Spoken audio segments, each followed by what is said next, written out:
Hello ladies and gentlemen, welcome back. Force here, covering new PC releases for the week of January 21st to the 27th. You know, those first few weeks of January were really slow, very little to talk about, but things are actually finally starting to pick up, which is exciting news. So let's go ahead and get things started with releases on today, Tuesday the 22nd.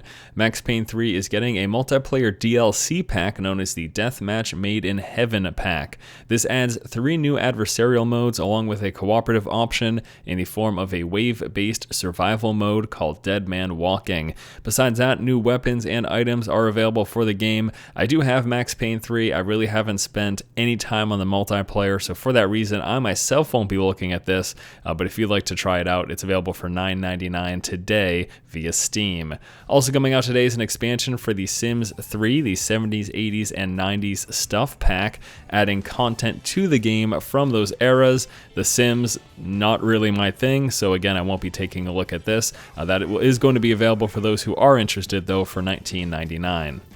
Tomorrow on Wednesday the 23rd, we're seeing the release of The Cave, which is a 2.5D adventure platforming game from Double Fine Productions. This is a co-op focused game that consists of 7 characters, each containing their own special abilities, and these are used to solve various puzzles in the game.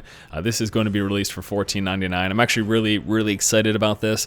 I've really come to enjoy platformers over the past year, so I'm looking forward to checking out this, and specifically something from Double Fine Productions, which as far as I'm concerned is a very strong developer, and they've always put out good content that I've enjoyed, so I'm looking forward to taking a look at that. Once again, that will be coming out tomorrow on the 23rd. Also tomorrow, a couple of other new releases: Strike Suit Zero, a space action mecha game from Born Ready Games. The story behind this is it's an interstellar war that's taking place, and to save Earth from destruction, you take control of this strike suit, which is a revolutionary fighter craft that has the ability to transform into a lethal suit of space armor. Now, typically, I'm not really into space combat games. Not that I don't like space as a setting, but I normally don't like fighting ships against each other, but I like the idea of a ship that transforms into a suit, so I might be giving this game a look. I'm not entirely sure, but it is a possibility. And then we've got an interesting expansion. Defense Grid Containment is coming out on Wednesday. This is the expansion to the tower defense game Defense Grid The Awakening, which is a few years old now. This will be adding 8 new levels meant to provide a segue between The Awakening and the upcoming sequel, which is Defense Grid 2. Now, Containment will be available on Steam for $5 individually, or you can buy it as part of a bundle with Defense Grid and all of its DLC for $20. Also on Wednesday, I wanted to remind everyone that Path of Exile will be entering open beta. This is a game I covered a few years ago and most recently revisited with a few new videos. I did a first 40 video last week or the week before, and just the other day I also took a look at it one more time, just showing off some gameplay, reminding you what the game's all about. So if you want to check that out, it is of course the hack and slash action RPG from Grinding Gear Games. I think they've done a fantastic job with the title. It's a free-to-play RPG, very similar to a Diablo or Torchlight. Definitely give it a look. Again, it's open beta. If you like it, you can keep playing. The game's going to be free forever unless you want to buy some vanity stuff or some extra storage or whatever. But yeah, definitely gets my thumbs up, and I think a lot of you guys will like it, so give it a look. Again, that is happening on Wednesday.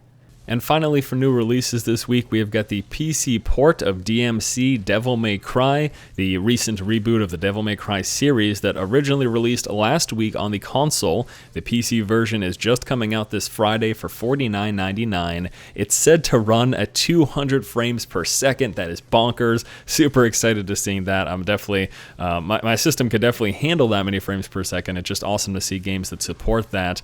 I'll be recording footage, although it admittedly probably be at like 60 FPS instead of 200 because the file size would be completely absurd. But yeah, I'll be giving the PC port a look. I'll let you guys know how I feel about it. I do have to make an effort to pick up a controller prior to that, though. I can't imagine it's going to play incredibly well on the mouse and keyboard. It's just one of those games that would definitely be a lot better with a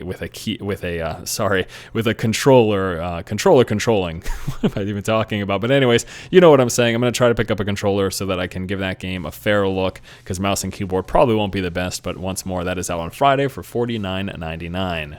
And now that we've covered new PC releases for this week, let's go ahead and talk about the rest of the planned content here on the channel. Dungeonland is a game that releases next week. It's a cooperative dungeon crawler where a few people get to play as the heroes trying to go through the dungeon and loot the treasure and kill all the bad guys, but one person gets to play as the dungeon master, trying to basically sabotage their efforts. It's an awesome idea. There's already been a little bit of coverage on it on YouTube. In fact, I think Total Biscuit most recently took a look at this game. Now, it is coming out on the 29th, which is next week, but Paradox has gotten in touch with me, and they may be getting me some early access, so I might be able to get you some Dungeonland content this week before its release next week.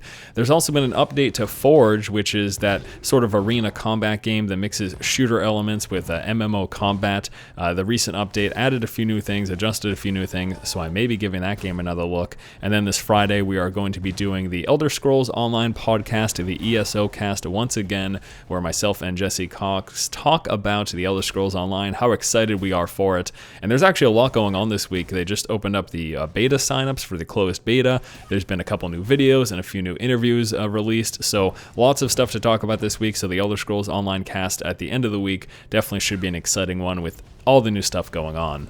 And of course, besides all of that, expect the regular content in the Force feed, our Let's Play series currently running Mark of the Ninja, which is going well, lots of fun, and then random Smite and Magic the Gathering videos. And I guess that's going to do it here for this update video, guys. Once again, covering all the new PC releases and my planned content for the week. Thank you so much for watching. If you like the content, please subscribe, and as always, keep watching and keep owning.